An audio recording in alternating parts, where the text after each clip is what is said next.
ನಮಸ್ಕಾರ ವೀಕ್ಷಕರೇ, ಇದು ನಿಮ್ಮ ಬೆಂಗಳೂರು ನ್ಯೂಸ್ 9. ನಾನು ನಿಮ್ಮ ಸಂತೋಷ್ ನಾಟೇಕರ್. ಇಂದಿನ ಪ್ರಮುಖ ಸ್ಥಳೀಯ ಸುದ್ದಿಗೆ ನಿಮ್ಮನ್ನು ಹಾರ್ದಿಕವಾಗಿ ಸ್ವಾಗತಿಸುತ್ತೇನೆ.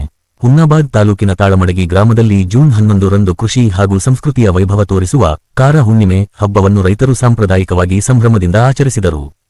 ಬುಧವಾರದ ನಸುಕಿನಲ್ಲಿ ಹಬ್ಬದ ತಾಳಮಡಗಿ ಗ್ರಾಮದಲ್ಲಿ ಹರಡಿದಂತಾಯಿತು. ರೈತರು ತಮ್ಮ ಎತ್ತುಗಳನ್ನು ಸುದೃಢವಾಗಿ ತೊಳೆದ ಬಳಿಕ ಬಣ್ಣದಿಂದ ಸಿಂಗರಿಸಿ ಗೆಜ್ಜೆ ಸರ, ಕಿಂಕುಯಿನಿ ಹಾಗೂ ವಿವಿಧ ಅಲಂಕಾರಿಕ ವಸ್ತುಗಳಿಂದ ಅದ್ದೂರಿಯಾಗಿ ಅಲಂಕರಿಸಿದರು. ಇದೇ ವೇಳೆ ಹೋಳಿಗೆ ಸೇರಿದಂತೆ ವಿವಿಧ ಸಿಹಿ ತಿಂಡಿಗಳನ್ನು ತಯಾರಿಸಿ ತಮ್ಮ ಎತ್ತುಗಳಿಗೆ ತಿನ್ನಿಸಿದರು. ಈ ಹಬ್ಬದ ಹಿನ್ನೆಲೆ ಬಗ್ಗೆ ಮಾತನಾಡಿದ ರೈತರು ಹೇಳಿದರು, ಬೇಸಿಗೆಯಲ್ಲಿ ಎತ್ತುಗಳಿಂದ ಉಳುಮೆ ಮಾಡಲಾಗುತ್ತದೆ. ನಂತರ ಕಾರ ಹುಣ್ಣಿಮೆ ದಿನ ಎತ್ತುಗಳಿಗೆ ವಿಶ್ರಾಂತಿ ನೀಡುವುದು ನಮ್ಮ ಸಂಪ್ರದಾಯ. ಮುಂಗಾರು ಮಳೆಯ ಹಿಂದಿನ ಈ ಹಬ್ಬವನ್ನು ಪ್ರತಿ ವರ್ಷ ಸಂಭ್ರಮದಿಂದ ಆಚರಿಸುತ್ತೇವೆ ಎಂದರು.